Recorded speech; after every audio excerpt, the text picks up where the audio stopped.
Hello everyone. स्वागत है आपका हमारे यूट्यूब चैनल एल्यूरिंग शिक्षा द्वार में। कैसे हैं आप सब? आई होप सब अच्छे होंगे और आपकी स्टडी भी बहुत अच्छी चल रही होगी।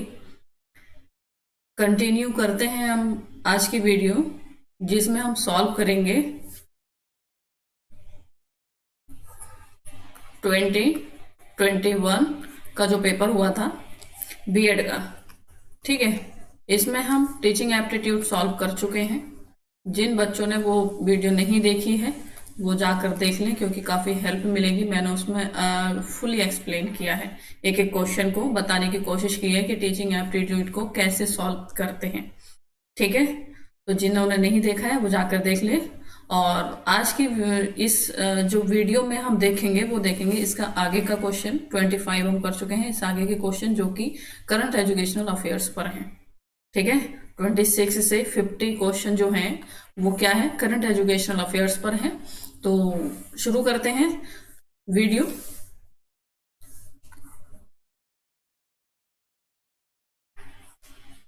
क्वेश्चन पढ़िए। क्वेश्चन पूछा है, justice Verma commission on teacher education was constituted in. Justice Verma commission जो था टीचर एजुकेशन पर, वो कब कॉन्स्टिट्यूटेड हुआ था? तो इसका राइट आंसर है 2012। ठीक है, 2012। नेक्स्ट क्वेश्चन देखते हैं। जहां मुझे लगेगा कि इंपॉर्टेंट है वहां मैं उसको एक्सप्लेन कर दूंगी, और जहां मुझे लगेगा कि इससे क्वेश्चन बहुत कम आने की उम्मीद है वो हम ऐसे ही देखेंगे। ठीक है, नेक्स्ट क्वेश्चन है 27। Which among the following was a global movement led by UNESCO aiming to meet the learning needs of all children by 2015। तो यहां पर यूनेस्को से क्वेश्चन आया है। यूनेस्को से इससे पहले भी कई बार क्वेश्चन पूछे जा चुके हैं, तो हमें यहाँ पर यूनेस्को को पढ़ने की जरूरत है। और भी क्वेश्चन इससे पूछे गए हैं, तो यहाँ पर हम यूनेस्को को थोड़ा डिटेल में देख लेते हैं। हालांकि डिटेल में तो यहाँ पर मैं नहीं पढ़ा पाऊंगी, लेकिन जो जो इम्पोर्टेंट मुझे लगेगा वो मैं फैक्ट बता देती हूँ। तो यूनेस्को के बारे में आपको ये सबसे पहले याद रखना है कि इसका जो इस्टेब्लिश ईयर है, जो कि पूछा जाता है अमूमन, इस्टेब्लिश ईयर इस पेपर में भी काफी पूछा जाता है बीएड के पेपर में। ठीक है, तो हम इसका ईयर देख लेते हैं, इस्टेब्लिश ईयर।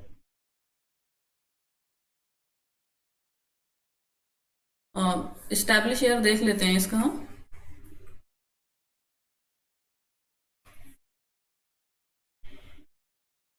इसको इस्टेब्लिश किया गया था 16 नवंबर 1945। ठीक, इस्टेब्लिश ईयर क्या है इसका? 16 नवंबर 1945। और इसका हेड क्वार्टर आपको याद रखना है, हेड क्वार्टर से बहुत ज्यादा क्वेश्चन पूछे जाते हैं। हेड क्वार्टर है इसका पेरिस, जो कि क्वेश्चन आ भी चुका है। अगर लास्ट ईयर के पेपर जैसे जैसे हम सॉल्व करेंगे वैसे वैसे क्वेश्चन रिपीट भी हो रहे हैं, और इस बार भी हुए हैं, और वैसे भी आपको रिपीटेशन क्वेश्चन का देखने को मिलेगा। तो हेड क्वार्टर से क्वेश्चन पहले भी 2 बार आ चुका है। तो इसका जो हेड क्वार्टर है यूनेस्को का, वो पेरिस में है, जो कि पेरिस कहाँ है? फ्रांस में। ठीक है, और इसका यूनेस्को का आपको हेड याद रखना है, हेड कौन है? तो इसका जो हेड है वो है आंद्रे अजोले। ठीक है, क्या है? आंद्रे। आंद्रे स्पेलिंग अगर मिस्टेक हो जाए तो आप ध्यान रखिएगा इसका, कोई आपको नाम याद रखना है, आंद्रे अजोले। क्लियर? तो इसका राइट आंसर है इसमें जो पूछा गया है। बाकी इतना फैक्ट आपको याद रखने हैं, ये सब क्वेश्चन पूछे गए हैं और पूछे जाने की भी उम्मीद है आगे को भी। क्लियर? तो इसका जो पूछा गया है वो है education for all. Clear? UNESCO जब मैं नोट्स बना रही हूँ, जैसे कि मैंने आपको इससे पिछली वीडियो में बताया था, नोट्स मैं तैयार कर रही हूँ इसी बीएड के पेपर के लिए। बीएड का जो भी एंट्रेंस देना चाहता है बच्चा, उसके लिए काफी हेल्पफुल होगा। मैंने उसमें यूनेस्को का भी नोट्स बनाया है, क्योंकि यूनेस्को से 2-3 बार क्वेश्चन आ चुका है। यूनेस्को का लिखा है तो यूनेस्को में ये भी उसमें आया है। मैंने जब इसकी डिटेल लिखी तो उसमें ये आया था, एजुकेशन फॉर ऑल किसका है? यूनेस्को का। ठीक है, नेक्स्ट है 28। Which state government has made mandatory for all private school to install solar system? इसका जो राइट आंसर है वो है ऑप्शन नंबर ए, हरियाणा। इसमें जो टिक लगा हुआ है इस पर आपको ध्यान नहीं देना है। किसी बच्चे से मैंने पेपर लिया था और उसका खुद का टिक लगा हुआ है जो कि एग्जाम हॉल में उसने लगाए थे, तो आपको इस पर ध्यान नहीं देना है, ठीक है। आपको जो है इसका राइट आंसर है हरियाणा। क्लियर। नेक्स्ट क्वेश्चन है question number 29। International teachers day is celebrated every year on. International teachers day, इससे पहले भी क्वेश्चन आ चुका है, इसलिए आपको यहाँ पर थोड़ा ध्यान देने की जरूरत है। और कैसे कैसे क्वेश्चन पूछा गया है इससे, इसका थीम भी आ चुका है कि थीम क्या है इंटरनेशनल टीचर्स डे की, और जो है ये इसको कब मनाया गया था, और इसको स्टार्ट किसने किया था। तो आपको ये थोड़ा सा फैक्ट इसके बारे में लिख लेने हैं एक्स्ट्रा। इसका जो टीचर्स है, ये जो इंटरनेशनल टीचर्स डे है वो मनाया जाता है 5 अक्टूबर, ठीक है, 5 अक्टूबर। और ये 1994 से सेलिब्रेट किया जाता है, 1994 से सेलिब्रेट किया जा रहा है, ठीक है, सेलिब्रेटेड 1994। और इसको यूनेस्को ने इसको अडॉप्ट किया था, ठीक है। मतलब कहना चाहिए कि यूनेस्को ने इसको क्या किया था, इंट्रोड्यूस किया था या फिर अडॉप्ट किया था, ये यूनेस्को के द्वारा ये मनाया गया था फर्स्ट टाइम, और वही मनाता भी है यूनेस्को, ठीक है। इसकी थीम आपको याद रखनी है, थीम से क्वेश्चन आता है। थीम थी इसकी, थीम आपको याद रखनी है 2020 की भी और 2021 जो इस बार हुई है उसकी भी याद रखनी है। क्यों? क्योंकि मैंने देखा है कि 19 के पेपर में 18 की थीम पूछी गई थी, ठीक है, 1-2 साल पीछे करके ये एमयू पूछता है। तो 2020 की थीम थी टीचर्स, लिख लीजिएगा, इंपॉर्टेंट है आपके लिए, teachers leading in crisis,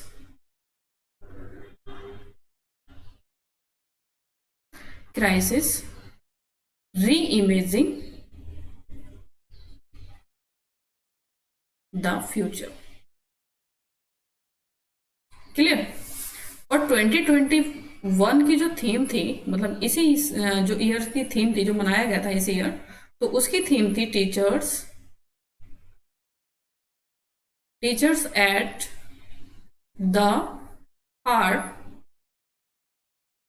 of education recovery. आपको थीम बहुत अच्छे से याद रखनी है, इसकी थीम पूछी गई है और पूछे जाने की आगे को भी उम्मीद है। क्लियर। तो इससे हमारे इतने ही फैक्ट। कब मनाते हैं 5 अक्टूबर। कब से स्टार्ट हुआ था 1994। किसने स्टार्ट किया था, यूनेस्को। 2020 में थीम क्या थी, टीचर्स लीडिंग इन क्राइसिस री इमेजिंग द फ्यूचर। और 2021 की जो थीम थी वो teachers at the heart of education recovery. Clear. चलिए आगे बढ़ते हैं। ये क्वेश्चन आया है, the full form of diet. पहले तो आपको ये ध्यान रखना है कि डाइट क्या है, इसकी फुल फॉर्म क्या है, इसका काम क्या है, ठीक है। क्योंकि अब इस बार पूछा गया है डाइट की फुल फॉर्म, हो सकता है नेक्स्ट बार ये पूछ ले कि इसका काम क्या है, ये करता क्या है। तो डाइट की जो फुल फॉर्म है वो है district institute for education and training. Clear. Option number A right है। हमें थोड़ा सा डाइट के बारे में जानकारी होनी चाहिए कि आखिर ये क्या है। तो इंडियन गवर्नमेंट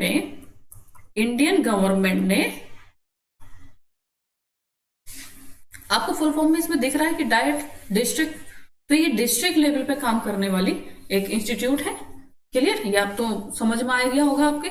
तो इंडियन गवर्नमेंट ने क्या किया था कि अक्टूबर 1987 में कंट्री के हर एक डिस्ट्रिक्ट में डाइट को इस्टेब्लिश किया। कब? अक्टूबर 1987 में इंडियन गवर्नमेंट ने कंट्री के हर एक डिस्ट्रिक्ट में डाइट को इस्टेब्लिश किया। इसका काम क्या है? इसका काम है प्राइमरी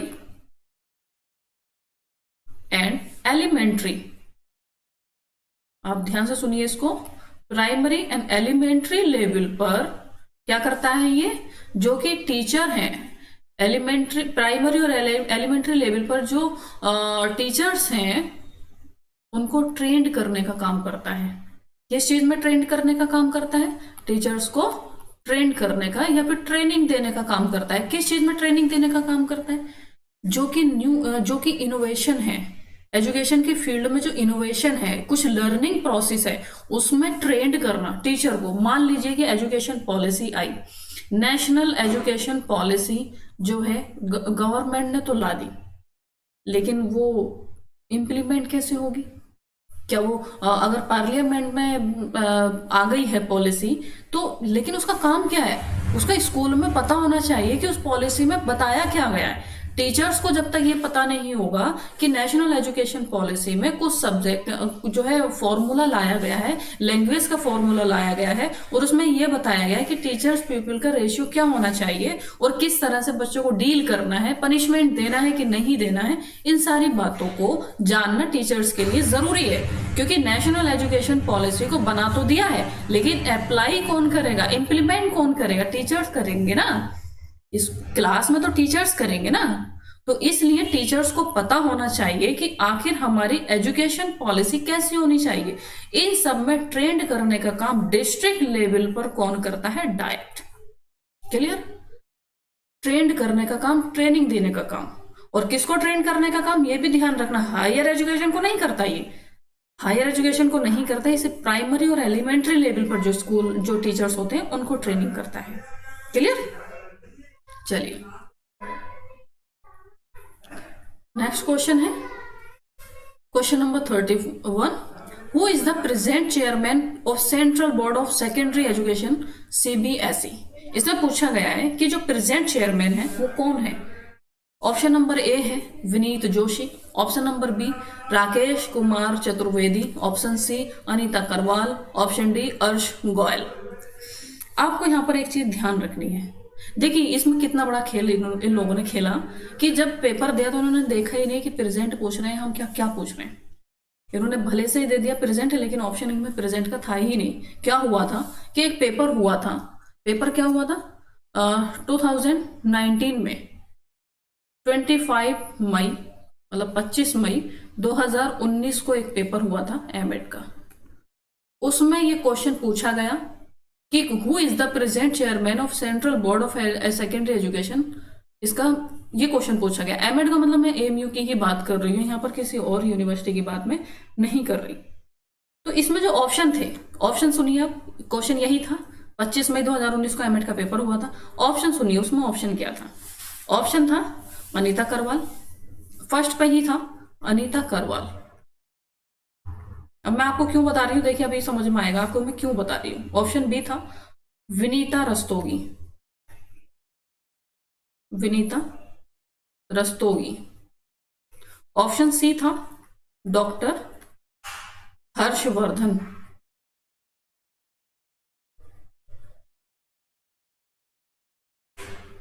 ऑप्शन डी था सुनीता वाजपेयी। इसमें जो राइट आंसर था, क्योंकि 19 का पेपर था 25 मई 2019, इसका जो राइट आंसर था वो था अनीता करवाल। लेकिन इसमें जो अनीता करवाल, इसमें बाकी ऑप्शन तो है ही नहीं, ठीक है। अनीता करवाल इसका आंसर नहीं होगा, ना ही इसमें जो टिक है तो गलत है ही। तो इसमें क्यों गलत हो गया? क्योंकि 25 मई 2019 को जो प्रेजेंट चेयरमैन थी वो अनीता करवाल थी। लेकिन हुआ क्या कि 13 मई 2020 को इसके नए चेयरमैन बनाए गए, और नए चेयरमैन बने मनोज आहूजा। कौन बने? मनोज आहूजा। 13 मई 2020 को मनोज आहूजा नए चेयरमैन बने। क्लियर? तो इसके अकॉर्डिंग जो प्रेजेंट में चेयरमैन हैं वो कौन है? मनोज आहूजा। जबकि इसमें कौन, अब ये जो पेपर हुआ है या अभी जो इसी ईयर 2021 में जो पेपर हुआ है, ये वाला पेपर कर रहे हैं हम बीएड का। तो इसके अकॉर्डिंग इसका जो आंसर हो गया वो मनोज आहूजा हो गया। क्लियर? इसके अकॉर्डिंग क्या हुआ? मनोज आहूजा। जो प्रेजेंट में कौन है? मनोज आहूजा, क्योंकि 13 मई 2020 को मनोज आहूजा को प्रेजेंट बनाया गया। क्लियर? प्रेजेंट मतलब चेयरमैन बनाया गया। लेकिन इसके अकॉर्डिंग जो 25 मई 2019 को एमएड में आया था उसके अकॉर्डिंग ये अनीता करवाल राइट आंसर था। इसका मतलब इन्होंने जो ये बीएड में जो क्वेश्चन पूछा 31 सीबीएसई का प्रेजेंट चेयरमैन, ये कॉपी किया गया था 19 का पेपर का बीएड का क्वेश्चन, एमएड का क्वेश्चन। ठीक है, एमएड का क्वेश्चन इन्होंने उठा के कहाँ रख दिया? बीएड में रख दिया। लेकिन उन्होंने ये नहीं देखा कि प्रेजेंट का पूछा है तो प्रेजेंट का ऑप्शन भी देना चाहिए। इन्होंने अनीता खरवाल रख दिया, बाकी 3 अपने अपने सेंस से इन्होंने ऑप्शन रख दिए। यहाँ तो ऑप्शन इन्होंने चेंज कर दिए, लेकिन प्रेजेंट का ही नहीं दे पाए, इसलिए ये क्वेश्चन इस बार डिलीट कर दिया गया था, क्योंकि प्रेजेंट का इसमें ऑप्शन ही नहीं था, जो कि मनोज आहूजा है। क्लियर। तो आपको ध्यान रखना है कि जो प्रेजेंट में है वो कौन है, मनोज आहूजा। इससे आपको एक चीज और ध्यान रखनी है जो मैं आपको बता रही हूँ, ऐसे बहुत सारे क्वेश्चन मिलेंगे जो कि बीएड के एमएड में आए हैं और एमएड के बीएड में आए हैं। 19 का पेपर था, 19 में सीबीएसई का चेयरमैन पूछा, 2021 में क्या किया कि एमएड में इसको रिपीट कर दिया। ऐसे ही और भी बहुत सारे क्वेश्चन है, इसलिए आपको ध्यान रखना है कि आपको लास्ट ईयर के क्वेश्चन जरूर से जरूर लगा लेने हैं, सारे के सारे। अगर आप बीएड का एंट्रेंस देने जा रहे हैं एएमयू को, तो आपके लिए कंपलसरी है, कंपलसरी मैं बोल रही हूँ आपके लिए कि आपको जो लास्ट ईयर के पेपर सारे सॉल्व करने हैं, अच्छे से करने हैं, जो कि मैं एक एक क्वेश्चन को एक्सप्लेन कर रही हूँ। मैंने जो नोट्स बनाए हैं, उसमें अगर सीबीएसई का मैंने डिटेल लिखा, डिटेल लिखने के बाद में मैंने क्या किया कि बीएड के क्वेश्चन उसमें ऐड किए, जो कि बीएड के क्वेश्चन जितने भी अब तक सीबीएसई से पूछे गए हैं। उसके बाद मैंने एमएड के भी मेरे पास पेपर्स हैं, उसमें से भी मैंने क्वेश्चन निकाले जो कि सीबीएसई से पूछा गया था, और तब मैंने देखा कि 19 का पेपर का क्वेश्चन इसमें रिपीट हुआ है। तो मेरे नोट्स में आपको ये मिलेगा कि उसमें बीएड के क्वेश्चन भी होंगे और उसमें एमएड के भी होंगे। अगर कोई ऐसा क्वेश्चन है जो एमएड में पूछा गया है और बीएड में अब तक वो नहीं आया है, तो प्रोबेबिलिटी है, मोस्ट प्रोबेबल ये चीज मैं मान रही हूँ कि हो सकता है कि इस बार वो बीएड में पूछ ले। इसलिए आपको बहुत ध्यान से लास्ट ईयर के पेपर सॉल्व करना है। और ये क्वेश्चन यहाँ से डिलीट कर दिया गया था क्योंकि प्रेजेंट का इन्होंने ऑप्शन ही नहीं दिया। क्लियर। चलिए नेक्स्ट क्वेश्चन पढ़ते हैं। Question number 32, which day celebrate as the international literacy day. International literacy day, ये क्वेश्चन आ चुका है, इससे पहले भी क्वेश्चन आ चुका है, और ये कब आया था, 2019 के बीएड के पेपर में आया था। ठीक है, बीएड के पेपर में ये क्वेश्चन आ चुका है, इसलिए मैं बोल रही हूँ कि बस थोड़ा सा ध्यान से आपको लास्ट ईयर के पेपर लगाने हैं, क्योंकि क्वेश्चन रिपीट होते हैं। तो इंटरनेशनल लिटरेसी डे जो सेलिब्रेट किया जाता है वो कब किया जाता है, 8 सितंबर। क्लियर। अब इसमें थोड़ा सा डिटेल में देख लेते हैं कि आखिर इसमें क्या क्या चीजें इंपॉर्टेंट हो सकती हैं। तो इसमें है यूनेस्को ने डिक्लेयर किया था। ठीक है, इसको भी यूनेस्को ने ही डिक्लेयर किया था।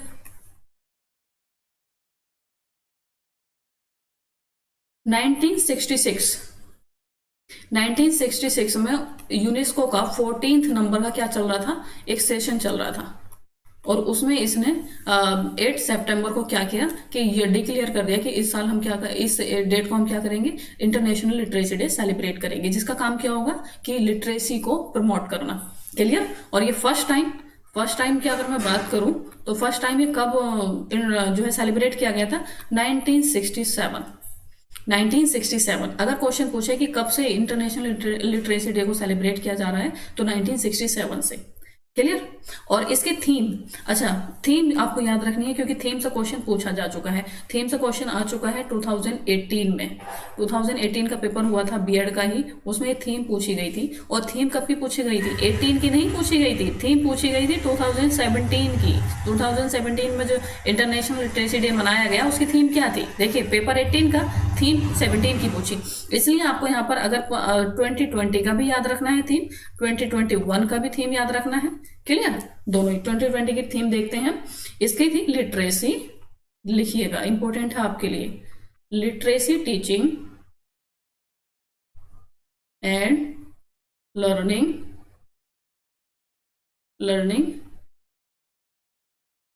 इन द COVID-19 crisis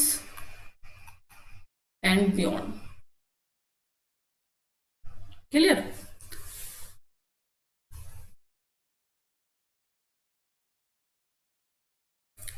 टू 2021 की देखते हैं।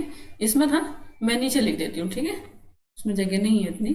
2021 की थीम थी literacy and literacy for human centred recovery,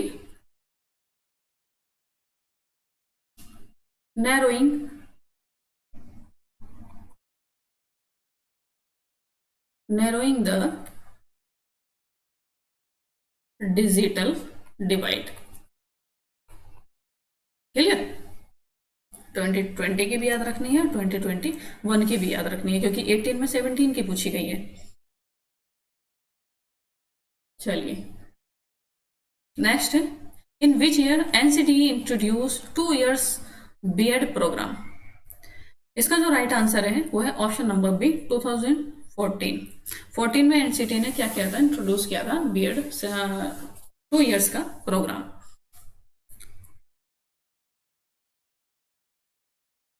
next है question number 34, right to education for all children between the age group 6 to 14 is.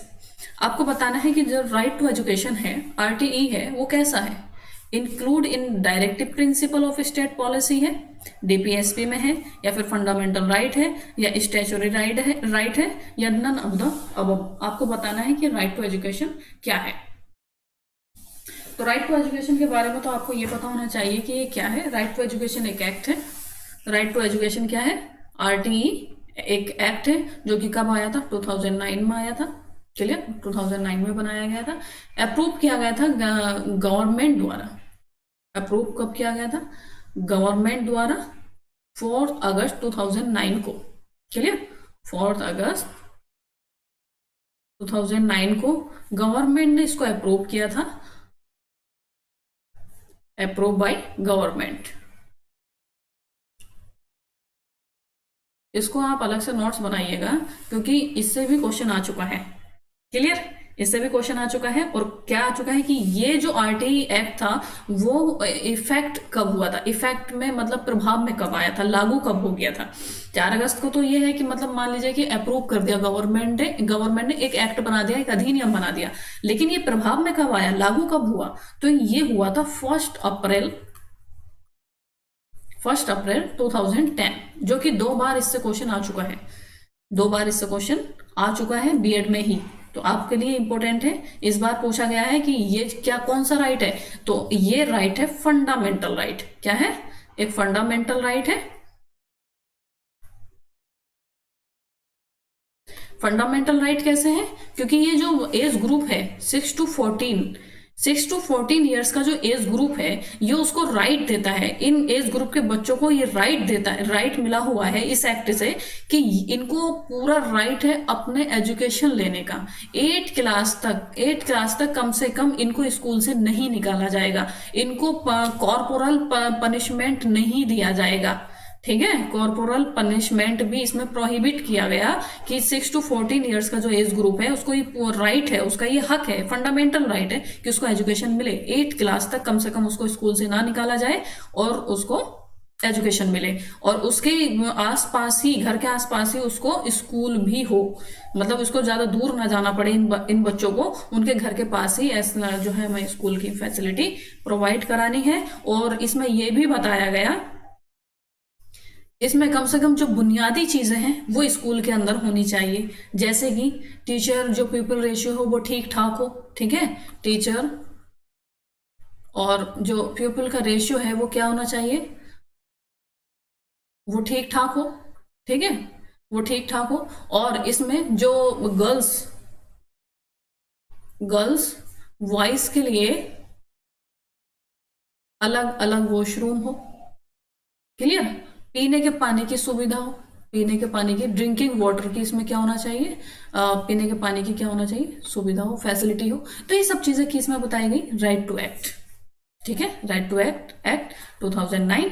क्या इसमें याद रखना है आपको, 6 to 14 एज ग्रुप याद रखना है। आगे पूछा जा सकता है कि राइट टू एजुकेशन में किस एज ग्रुप को शामिल किया गया है, तो 6 to 14। और इसमें क्या है कि इसमें बच्चों को ये उनको राइट है कि उनको एजुकेशन मिले, 8 क्लास तक कम से कम उनको स्कूल से ना निकाला जाए, उनको कॉर्पोरल पनिशमेंट नहीं दिया जाएगा, और उनकी बुनियादी सुविधाएं उनके पास हो, मतलब गर्ल्स बॉयज के लिए अलग अलग वॉशरूम की सुविधा हो, और उनमें पीने के पानी की फैसिलिटी हो।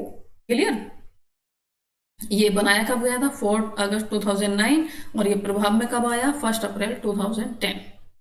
क्लियर, चलिए आगे पढ़ते हैं। Question number 35, which of the following are the top 3 state where girl education is neglected according to ASER 2016। देखिए सबसे पहले आपको याद रखना है, ये कोई लैपटॉप की कंपनी है कि उसकी कंपनी नहीं है, है ना। इस एसर के नाम का लैपटॉप भी आता है, जो कि मेरा भी एसर का ही है। तो ये आपको मान के चल रहा है कि एसर कोई लैपटॉप की कंपनी नहीं है, ये कोई कंपनी नहीं है।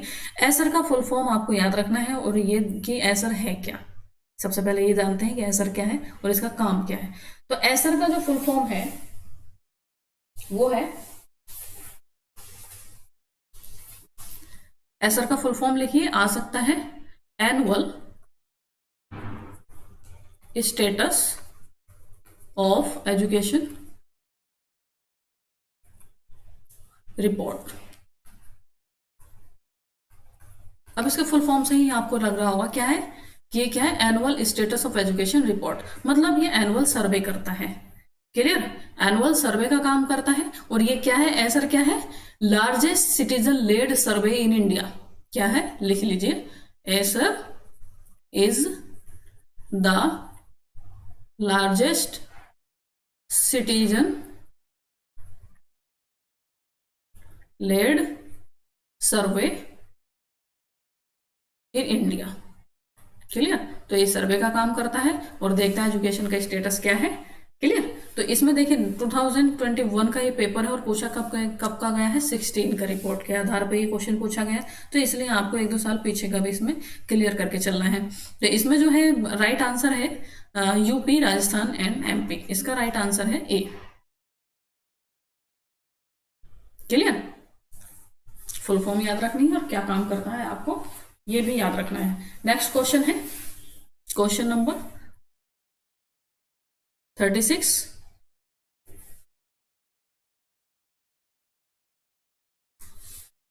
Which portal was launched on Teachers Day 2017 for provide national digital infrastructure for teacher? National teacher digital infrastructure for teacher, इसके लिए कौन सा प्लेटफॉर्म है जो कि लॉन्च हुआ था टीचर्स डे पर 2017। देखिए 17 का क्वेश्चन है, ध्यान रखिएगा कैसे ये पिछला क्वेश्चन पूछता है। कुछ नहीं कहा जा सकता कि 2020 के पेपर 2022 के पेपर में पूछ ले 18 का, तो ठीक है, इसका ध्यान रखना है। इसका जो राइट आंसर है वो दीक्षा। क्लियर, दीक्षा क्या है, दीक्षा के बारे में हम थोड़ा सा जान लेते हैं। दीक्षा की पहले तो फुल फॉर्म आपको याद रखनी है, क्योंकि डिजिटल के शायद इससे पहले इसकी फुल फॉर्म पूछी गई है। इसका फुल फॉर्म है digital infrastructure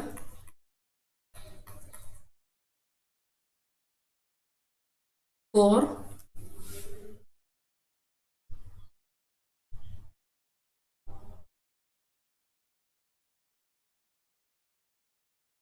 school education. Clear,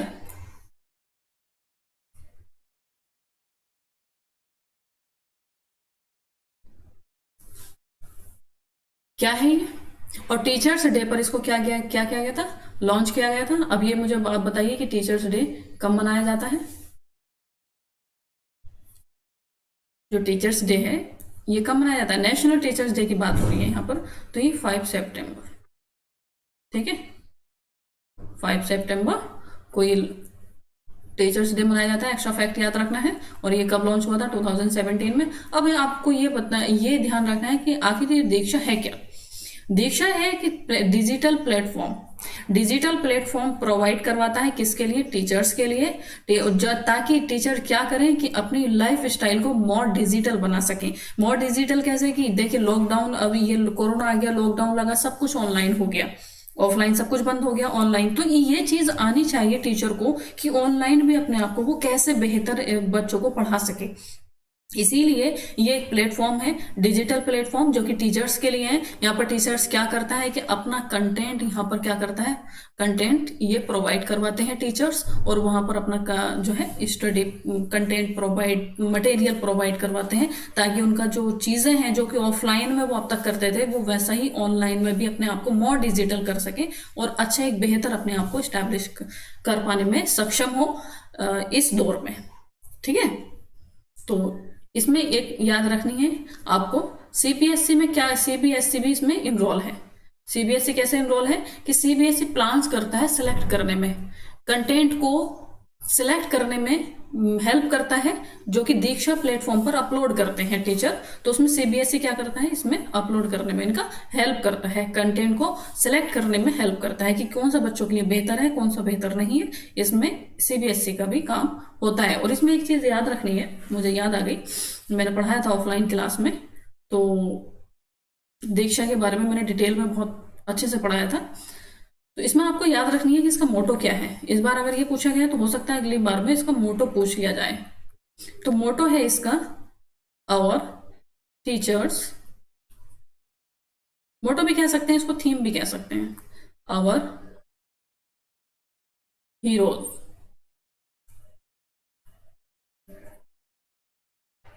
clear? क्या है इसका motto? Our teachers our heroes. Hero मतलब। नेक्स्ट क्वेश्चन है question number 37। The corporal punishment in school has been prohibited by. अभी मैंने इससे पहले बोला, जब हम राइट टू एजुकेशन पढ़ रहे थे, आरटीई एक्ट पढ़ रहे थे 2009, तब मैंने इसमें बोला था इसमें क्या है, इसमें कॉर्पोरल पनिशमेंट को प्रोहिबिट किया गया है। तो इसका राइट आंसर है option number C, RTE act 2009। ठीक है। Question number 38।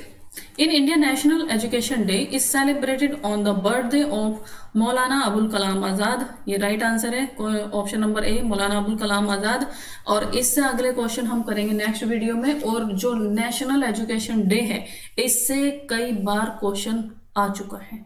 ठीक है, मौलाना अबुल कलाम आज़ाद से भी क्वेश्चन आ चुका है, क्योंकि ये सब मुझे याद आता रहता है जब मैं क्वेश्चन कराती हूँ, क्योंकि मैंने जो ऑफलाइन कोचिंग में है काफ़ी अच्छे से मैंने क्वेश्चन उनको सॉल्व करवाए हैं लास्ट ईयर के। तो मुझे याद आता है कि क्या कैसे कैसे क्वेश्चन पूछे गए हैं। तो मौलाना अबुल कलाम आज़ाद का नाम आते ही मेरे ध्यान पे आया कि इनसे क्वेश्चन पूछा जा चुका है कि मौलाना अबुल कलाम आज़ाद कौन थे, और नेशनल एजुकेशन डे किसके नाम पर मनाते हैं, नेशनल एजुकेशन डे मनाया कब जाता है, उसकी थीम क्या रहती है, कब से स्टार्ट हुआ। तो ये सब चीज़ें हैं। क्लियर? तो हम इससे जो नेक्स्ट क्वेश्चन है नेक्स्ट वीडियो में करेंगे, और हम इस क्वेश्चन को भी डिटेल में देखेंगे। क्लियर? बाकी आप पढ़िए अच्छे से।